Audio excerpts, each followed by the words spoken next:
good.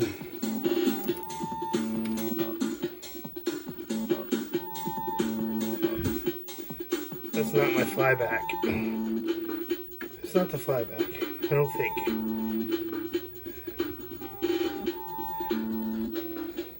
It's getting really dim.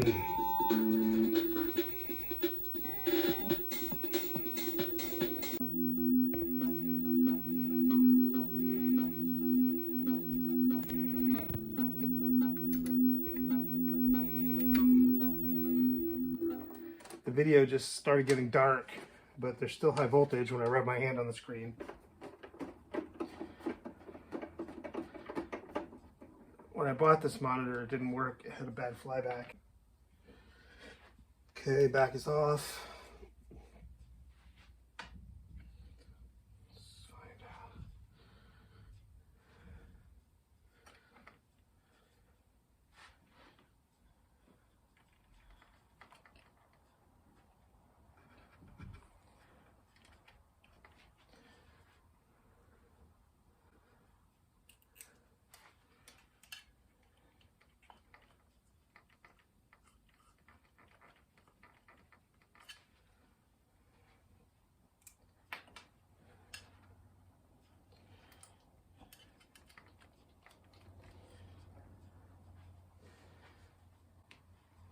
Let's just short any capacitors in here. Make sure we don't get any surprises. Okay. So at this point, I just really need to get access to look at the board. So we need to remove the power supply. So disconnect this ground wire.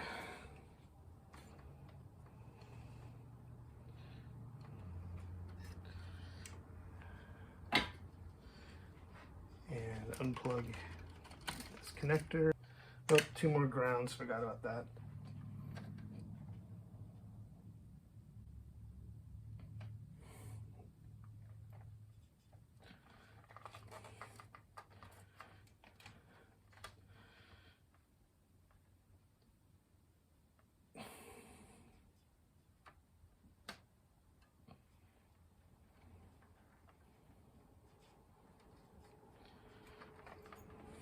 Okay. And then push the tab. Okay, and we pull it up a little bit.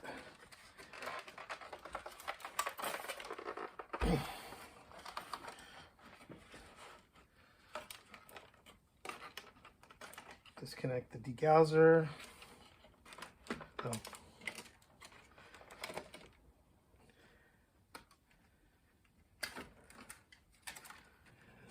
Remove this ground.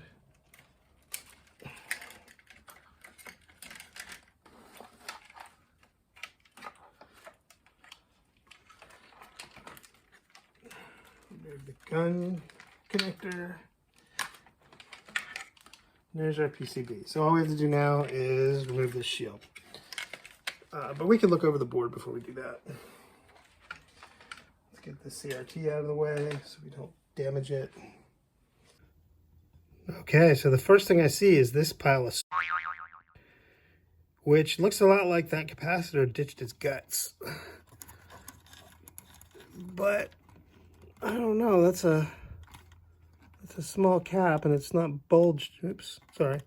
Small cap, it's not bulged or anything, but I mean that doesn't look like glue because the wire looks a little corroded there. So yeah, that looks bad. That doesn't look like glue. So I'm guessing that what's happening is this cap spilled its guts and it's shorting out this transistor. And I'll look in the schematic and see if that goes to video. I bet that's our problem right there. This could be an easy fix. Here's where that is in relation to the board. Here's the front of the PCB video chip.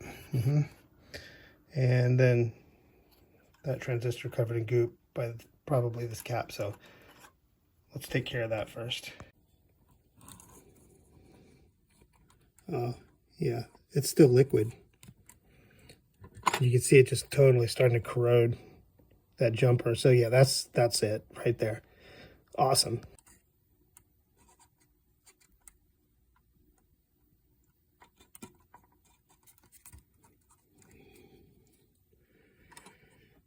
Just mark both of those. I'm not really sure which one leaked, but I think it's this one.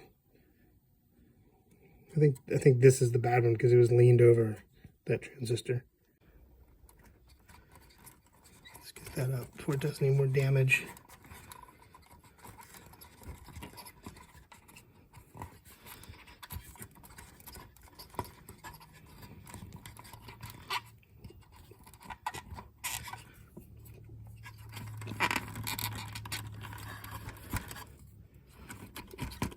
Wow, yeah.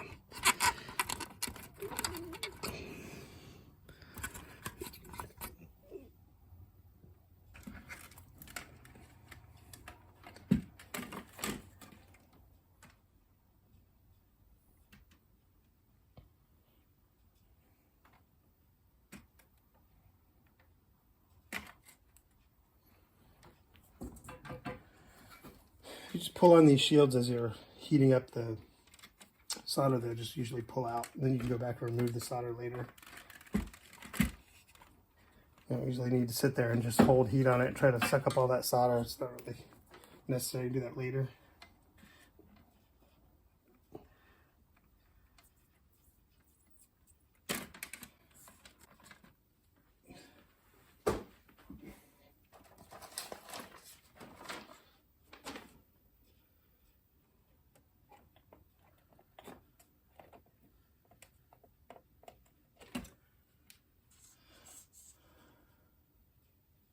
Interesting.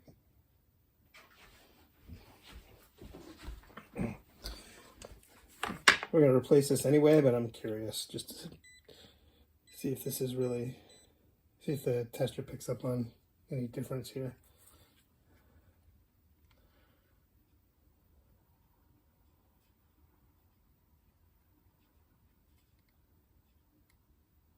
Yeah, 22 microfarads. So is this the one or not? I don't know, we're replacing it anyway. Okay, yeah, that was the wrong one. So that was C636. We want C634. They were both suspicious, but let's try to get the right one this time. So that's going to be above the one I just removed.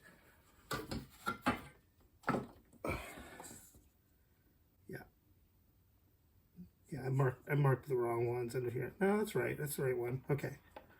Let's take that one out. See what this one looks like.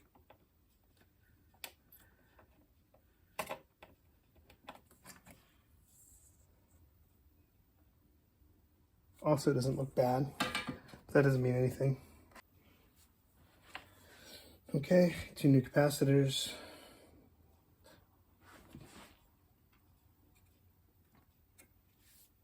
And positive is on that side.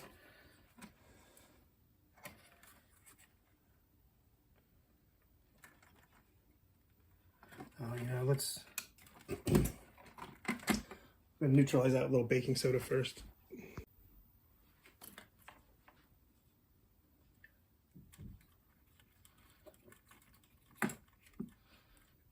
There's just some baking soda and water. Let's get that around there, make sure there's no of that nastiness left there.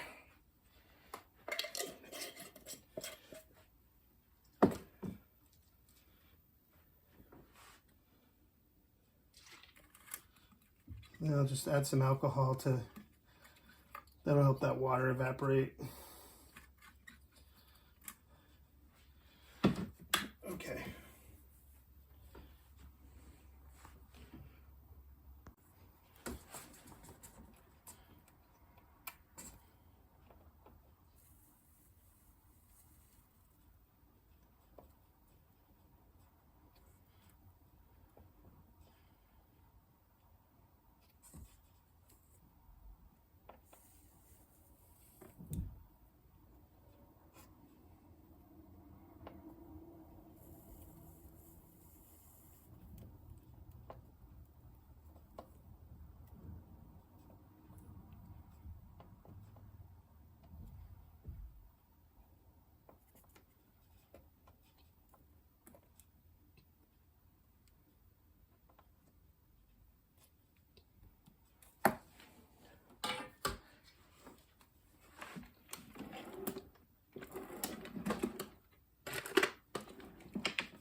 You know, I was having problems with the video on my Amiga, and the RGB video would flicker anytime there was disk drive access, but the composite video wouldn't. And I went all through my Amiga thinking there's a problem with my Amiga. There probably is, but I'm wondering if this had something to do with it. I doubt it though, because the composite doesn't work on this monitor either. So I think it's a completely different part of the circuit, but boy, that would be lucky if that were the case. Anyway, I don't have any real high hopes for that being the situation. All right, let's get this back in.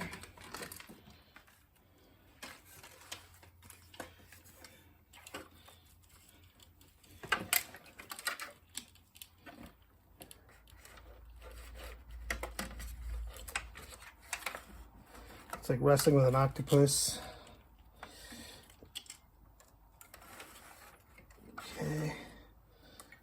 One of these goes to the board, one goes to the neck. Don't think it matters. This one looks a little shorter. That must go to the board. Somewhere there's a ground pin.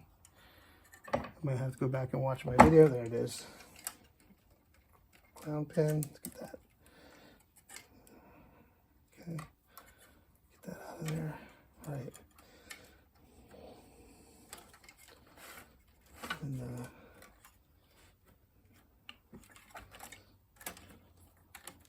so many wires. There's one that goes to the board here. Where is it? Big RGB. There it is. For the guns, those go down here. Oh, can you even see this? Yeah, I guess. Okay. This goes in here.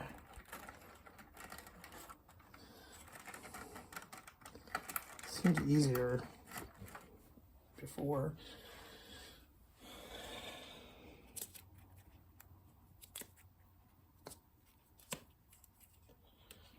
Put the high voltage anode back on.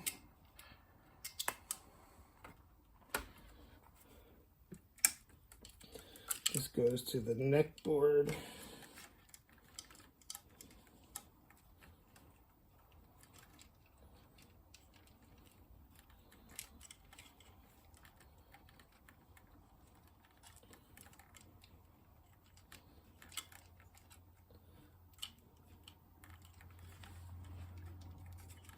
Okay.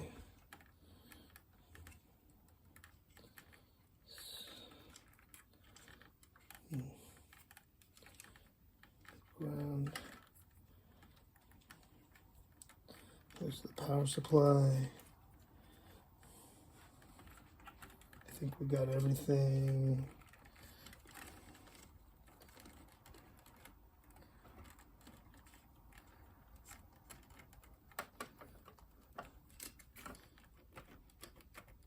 Okay.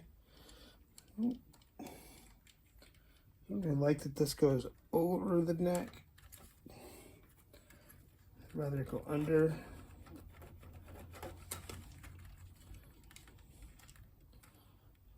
It's kind of a mess.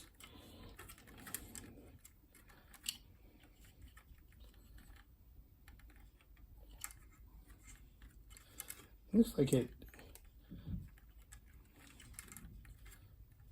I don't know, it looks like it wants to go over, but maybe these wires were all bundled at some point under here.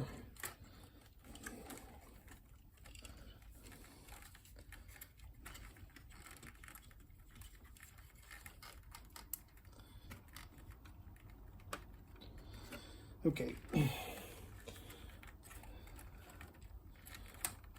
we just have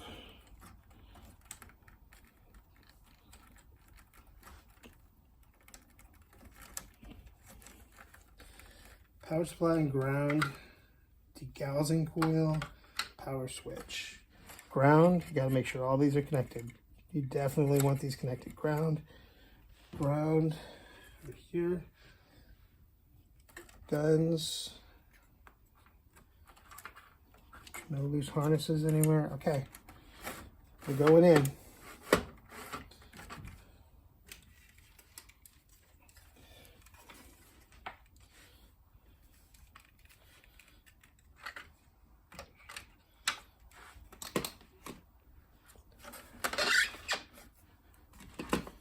Power supply board. We'll just have a quick look at it. I don't see anything leaking. Okay. Degaussing coil is right here on the board. Doesn't matter which way. Power LED plugs into the main board.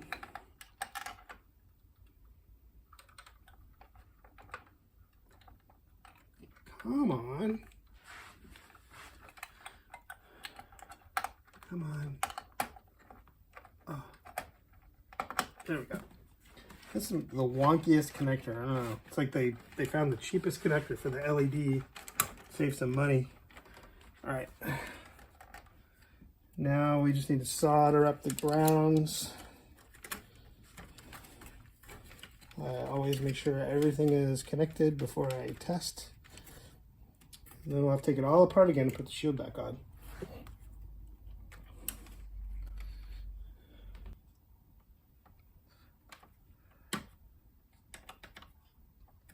Okay. Okay. We just have these two ground leads. We need to keep an eye on these. We don't want these to come into contact with anything, so we'll just keep an eye on those. Now, we need to figure out a way to test this. Okay, I have no idea if this will work, but I have a pretty good guess.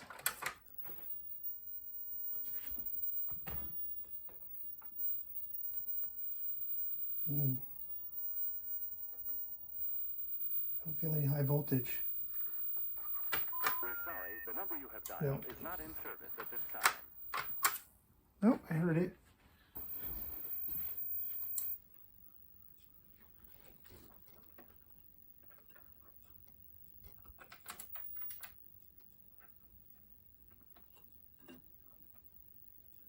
Huh. Everything's pink. Question is it?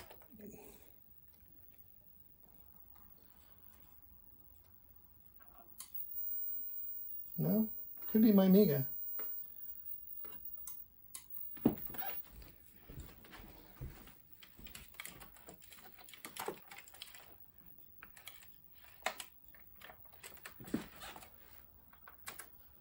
Okay. All right, let's try the Commodore 64 then. Yeah, so my Commodore 64, I just recently removed the, chopped a bunch of resistors and stuff, and ran a jumper in the RF modulator area. Adrian's Digital Basement, he has a good video on that, and it worked. It cleaned up the jail bars. It made the video very nice. But yeah, so it's outputting composite on the RF jack, and we'll just let's try that. See.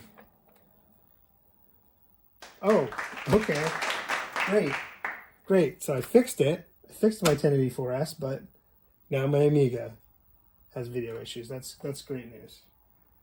That's just fantastic. So yeah, so in 1 month, my Commodore 64 died. I repaired that. The tool I used, the Hacko to desolder the RAM chips, died. I had to fix that with a drill to clear it out. It took me like a week to sort that thing out. Finally got it working, fixed my Commodore 64. Then my Amiga 1084S monitor dies. And then I fix it, and now my Amiga has issues. It's a never-ending battle keeping these things running. You know, and that's why I have a YouTube channel, because I can tell my wife about this. You know, she's great. And she pretends to be listening, but I know she doesn't want to hear me ramble on about this stuff.